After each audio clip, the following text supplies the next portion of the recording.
Morning children. So beta we were discussing the chapter the birth. Today I'll let you know the highlights of the chapter. So Dr. Andrew was a young medical graduate who worked as an assistant to Dr. Edward Page in a small Welsh mining town, Blenheim. So you should know that he was working as an assistant with Dr. Edward Page. Dr. Andrew was returning home after a disappointing evening with his girlfriend Kirsten. When he was coming back to his home, Andrew found Joe Morgan anxious and scared waiting for him. So who was waiting? Joe Morgan for Dr. Andrew. And he was anxious and scared. Joe Morgan informed him that the doctor was needed at their home as his wife was in labor before the expected date. So his wife had expected after 20 years. So he was there to call him. This was to be their first child in a marriage of 20 years. When they reached the house, Dr. Andrew realized that he wouldn't have to wait some time, so he decided to wait downstairs. So उसने कहा कि there is still time, so he waited. Dr. Andrew is called upstairs and starts his work. After an hour's struggle, the child was perfectly formed boy was born lifeless. So after the ceaseless efforts made by the doctor, the child was born, but the child was lifeless. Dr. Andrew was horrified. He was very scared, but continued his efforts. He made frantic efforts to save the mother whose energy was reducing. So mother was also not well. His pulse rate was getting down, energy was reducing. So he diverted his attention towards the mother first, and after the mother was saved, his attention went to the child. He instinctively decided to revive the child. Dr. Andrew quickly diagnosed the most probable cause of the still death, that is asphyxia pallida. Dr. Andrew recalls a method he had once read about by which such a boy had been successfully saved. So he had done it in the Samaritan. It was written over there, and he has done same theory he applied here. Dr. Andrew tries alternate hot and cold water treatment to revive the child's breath. The child's breath was brought back with the method adopted by Dr. Andrew. He placed two hot and cold water basins, bowls, and he put the child once in the cold water and then in the second hot water.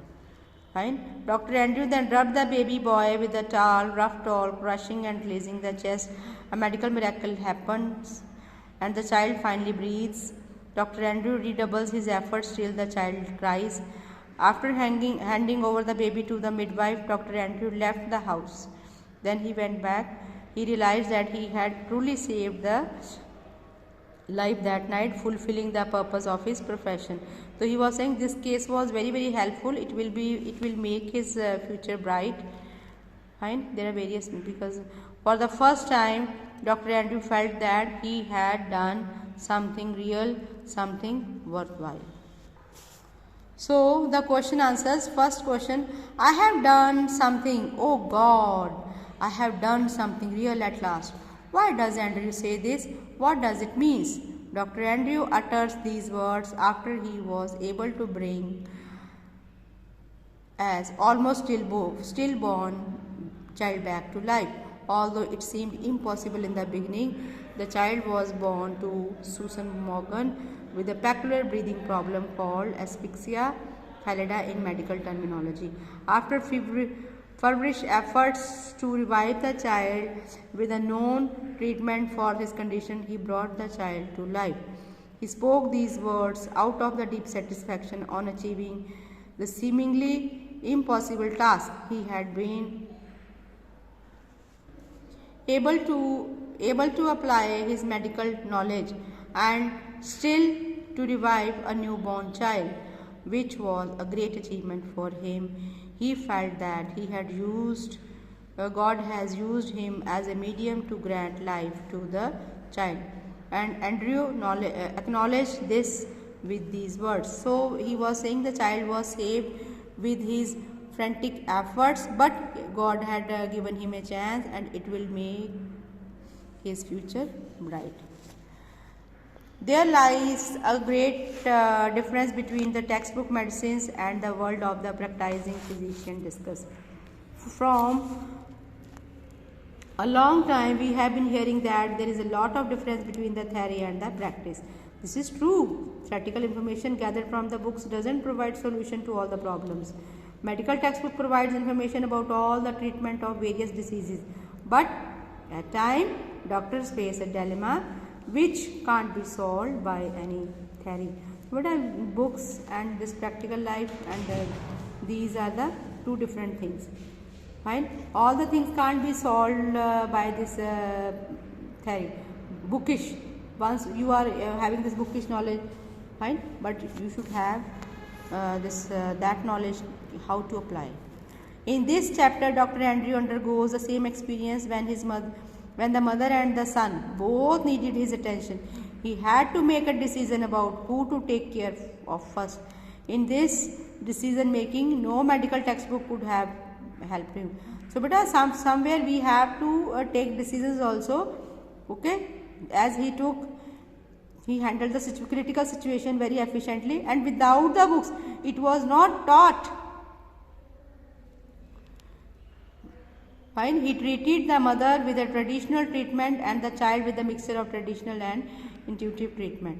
So beta, whatever was taught, he applied that for the child, as well as he saved the life of the mother with the traditional treatment. The net result was that both survived and the efforts were successful. So both the life of the child as well as the mother was saved, okay, with the ceaseless efforts. If Dr. Andrew would have gone by the text, he might have not been able to save the life as well as of the child. According to the textbook, the child was born lifeless, but Dr. Andrew was successful in reviving it. So it was, as it was mentioned in the books, fine, the child was no more, but he applied another theory over there, and both the lives were saved. Hence we are that there lies a great difference between the textbook and the medicines and the world of a practicing physician. Do you know of any incident when someone has been brought back to life from the brink of death, brink of many verge of, किनारे से, मौत के किनारे से, through medical help? Discuss medical procedures such as organ transplant, organ regeneration that are used to save human life.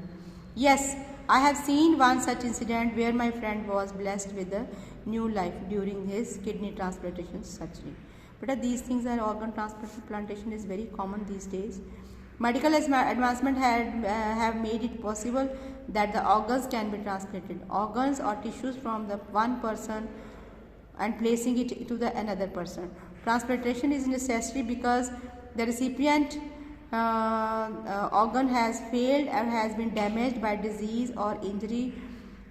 Unfortunately, the need of the organ donor is much greater than the number of the people who actually donate.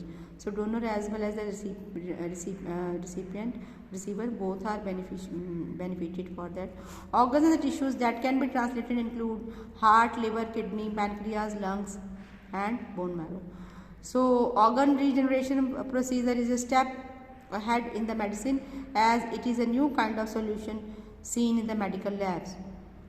Bioartificial organs are grown from patients' own cells. Regenerative medical itself is a new. The first bone marrow and the solid organ transplant were done decades ago. 10 years before. But the advances and the development and the cell biology, immunology and the other fields have unlocked new opportunities to refine existing regenerative therapies and develop new ones to save life. Regenerative medicines holds the promise of a definitive affordable healthcare and heals the body from within. So beta, these were the kind, the medical have brought drastic change now. Various new technologies are being adopted to save the life of the patient. ठीक है, here we have seen how doctor Andrew saved the life of the child as well as of the mother. Thank you.